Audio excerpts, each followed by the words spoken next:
Hola, hola a todos. Se preguntarán por qué estoy despierta a esas horas. Imagínense ustedes por qué. Porque no me deja dormir. Porque no me deja dormir. Porque está roncando el condenado, fíjate. Qué rico que duerme. Y yo aquí esperando a que me dé más sueño para caer como un costal de papas. Y mañana levantarme temprano para hacerle el desayuno. Él durmió bien rico, bien fresco. Tenemos que hablar de este tema. Este tema es muy importante. Un mal sueño trae un mal día.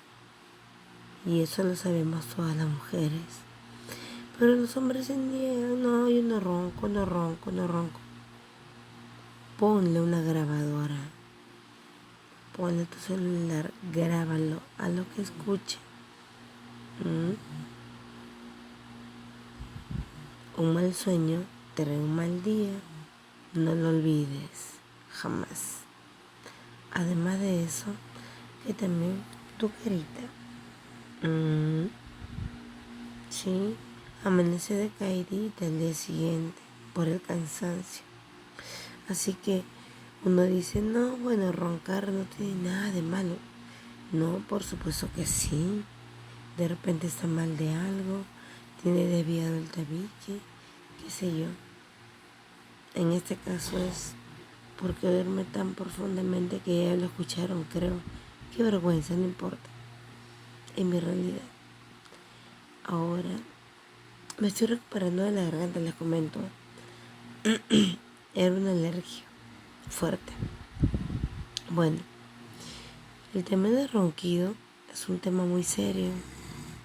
Pasa desapercibido y nadie lo conversa. Pero yo les digo, es un tema bastante serio.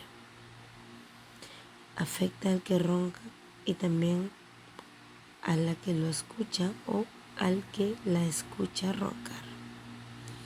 Así que yo pienso que debemos de hablar de este tema. Espero sus comentarios, ¿sí?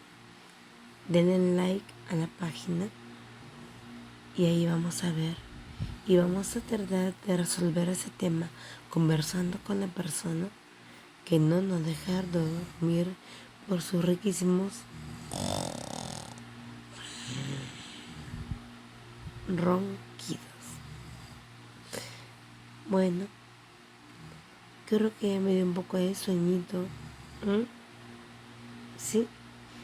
Los quiero mucho y por favor pónganle un like a este video porque es importante. Por tercera vez, un buen sueño garantiza un buen día. ¿Sí? Cuídense mucho, mis amores. Los quiero.